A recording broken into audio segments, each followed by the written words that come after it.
afternoon, students. Welcome back to our today's lesson.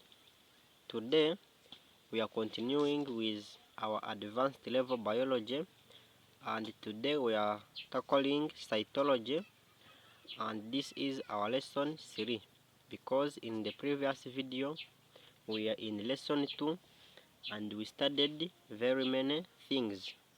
If you are new to this YouTube channel, kindly subscribe and press on the bell that comes after I've clicked on subscribe button so that you can get notifications once I upload my video onto this channel so that you can follow all the lessons very well.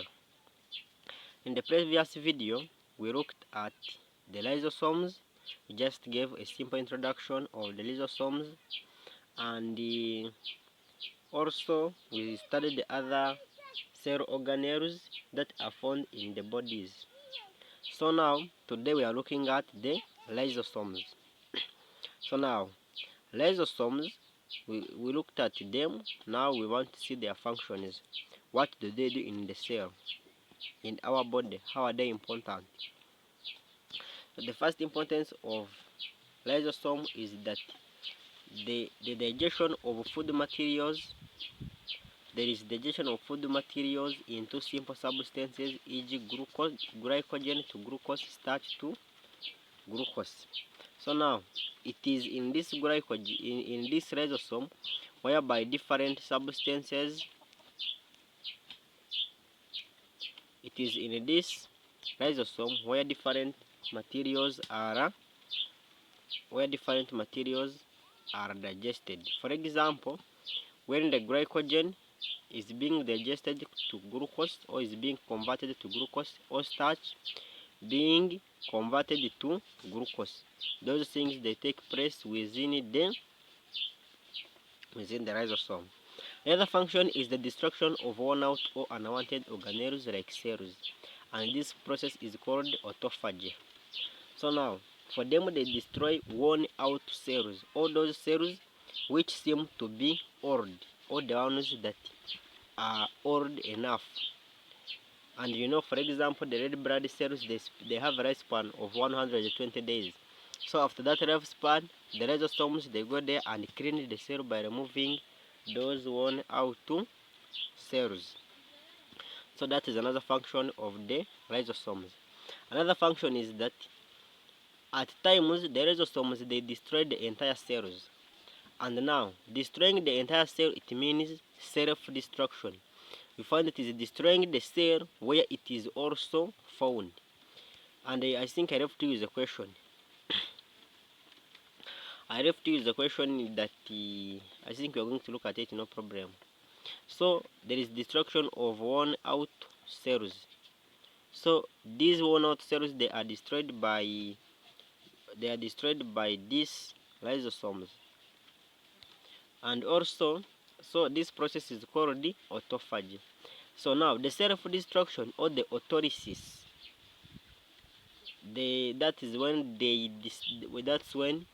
they destroy the entire cell where they are also found, and that one is called, that's why the lysosomes, some people they call it the suicide boys. So they call it the suicide boys because they destroy the whole house or the whole cell where even them they are inside, hence being called suicide boys. So autolysis is the self-destruction, while autophagy is when they destroy the one out to cells or unwanted organelles. And for this autolysis, this one of self-destruction, it is very important, especially when old or damaged cells are to be replaced. When an old cell is to be replaced or to be removed from the body, then this autolysis is very useful. Also, they destroy bacteria and other pathogens. So they destroy any kind of bacteria. So that's why I left you the question saying that now, for example, when a COVID-19 virus enters your body, what happens? It is the lysosomes that first attacks it to see whether they can engulf it, and after engulfing, they see if they can do so. So among their functions, we have destruction of bacteria and other pathogens. Pathogens here we mean germs. So this word pathogens, it also means germs. So it helps in the destruction of pathogens and other bacteria that can enter into the body. For example, like the bacteria which somebody may eat and they enter into the body, those ones, they are also destroyed by the lysosomes. Also, it releases enzymes outside the cell. So sometimes it releases enzymes out of the cell for particular functions, and we saw examples of those enzymes.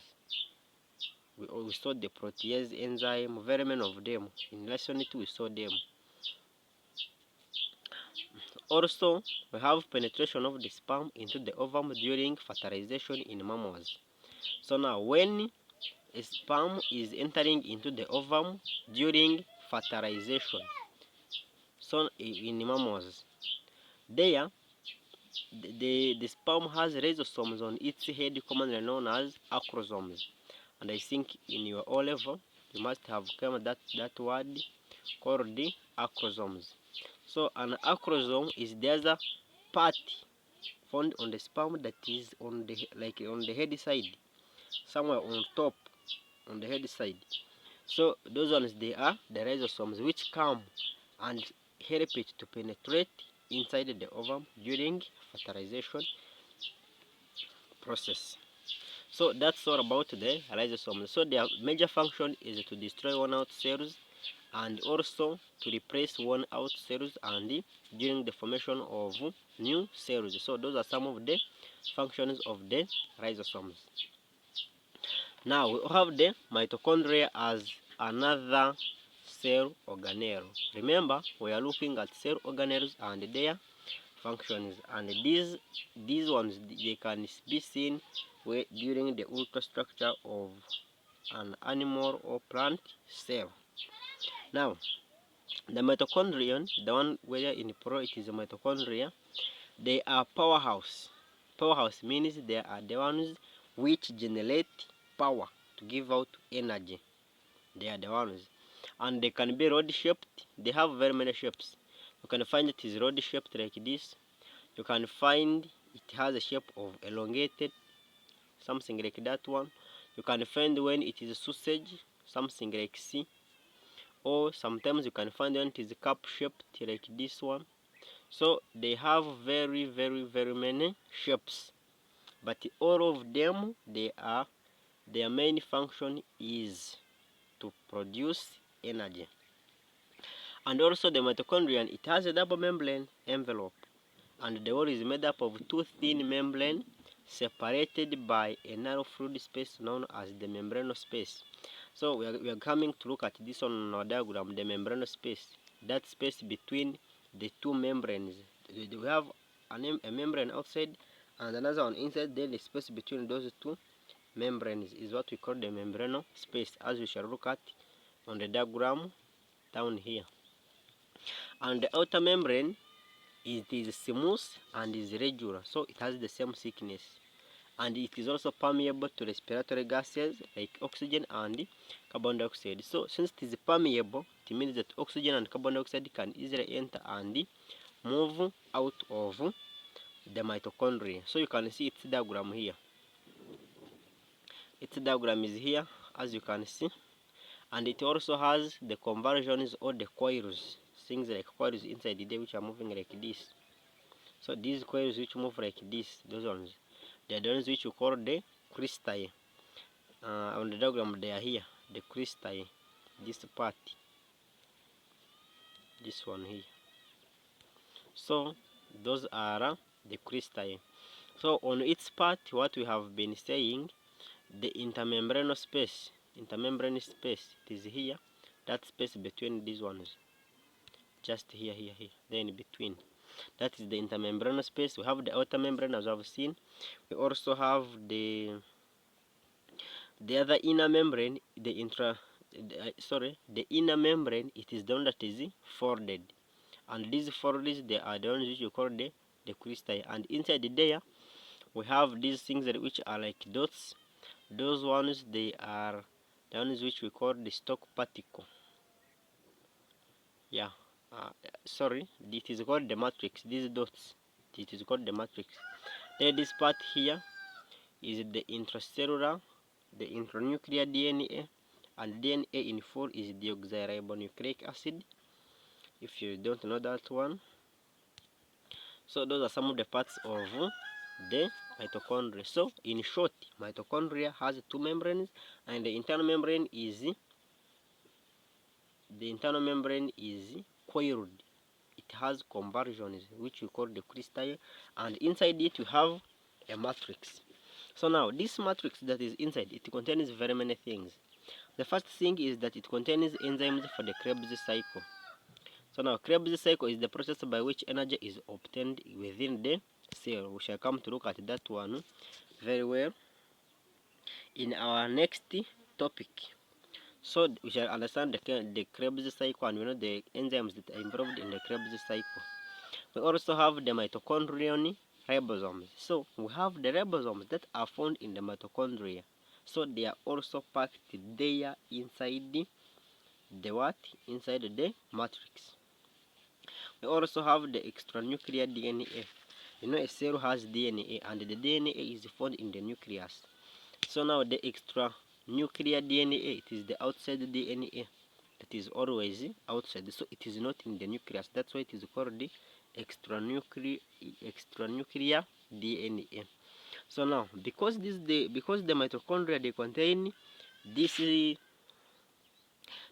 mitochondria they contain this extranuclear DNA, it means that the mitochondria they are known as semi-autonomous. And semi-autonomous, it means that they can self-replicate, they can multiply among themselves because they have the DNA. So they are called semi-autonomous. It means that they can exist on their own. Semi-autonomous, it can exist on its own without being in the body. And it is because they have that extranuclear DNA. And they also have the ribosome for manufacturing of proteins. Now that matrix, it also contains a variety of vitamins like vitamin A, vitamin C, vitamin D, and all of them they are required for energy production in the cell. So in short, the mitochondria contains the matrix, and the matrix contains enzymes for Krebs cycle, contains vitamins, contains the extranuclear DNA that helps it that makes it to be semi-autonomous, and it also has the mitochondrial ribosomes. So those are some of the contents of the other matrix. Now, what is the function of the mitochondria? Now, the mitochondria, the major function is production of energy. But how? The first thing is that it contains enzymes for synthesis of ATP. So it contains enzymes for the synthesis of ATP, that is energy. Energy is stored in the form of ATP by oxidative phosphorylation. Oxidative phosphorylation. So this is the process that when those enzymes they are acting on the ATP, that process is called oxidative phosphorylation. So it means that there are sites for aerobic respiration. Also, the cells are metabolically active. The cells, they are metabolically active because they are always working so that they can produce energy. So they are metabolically active, and they contain numerous mitochondria, e.g. the nephron, the liver. You know, the nephron is a part found in the liver, and it helps in the urine formation. And now it is always working because you can't spend the day without urinating. So it is always working, and that's why it has a lot of mitochondria.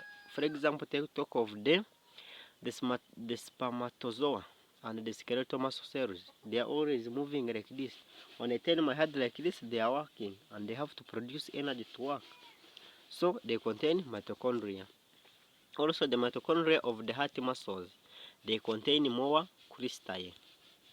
And you saw the crystal. There's a there's inclusions like these ones, which are, you can call them like they are called conversions, or the ones that we can call as coils, the ones that are coiling around.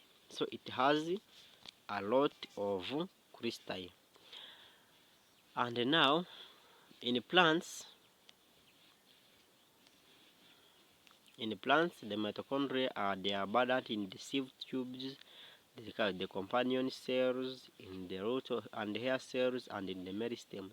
So those parts which are always active, which are always metabolically active, they are well known to contain this mitochondria. And also in a cell, the mitochondria are located near the sites of maximum energy utilization. So they are located in those parts where, for example, in the highly active cells like the heart cells, the liver cells, and the muscle cells. So it is therefore there because the heart is always beating.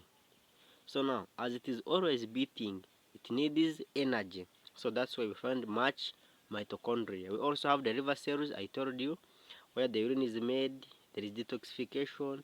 There are very many things. The muscle cells which are always moving. If I move my hand like this, there are the muscle cells that are working, and therefore here much energy is needed. Now let us come to look at this one, this chloroplast. So now this chloroplast, it is found only in plant cells and it is absent in animal cells. And for it, it is called a plastid. And plastid, those are the cell organelles that are found in plant cells. So a chloroplast, it means just a green body. It means a green body which contains a pigment known as chlorophyll. This one you know it from your O level, that it contains a pigment called chlorophyll. So chloroplast contains chlorophyll. So don't confuse those things, because there are some students who could say that chlorophyll contains chloroplast, which is wrong. So it is chloroplast contains chlorophyll, which is very easy. So get it from here. Kindly, I still make you remember that if it is your first time onto this YouTube channel, kindly click on the subscribe button and click on the icon that comes immediately after I've clicked on the subscribe button, so that you can get all the notifications, and also encourage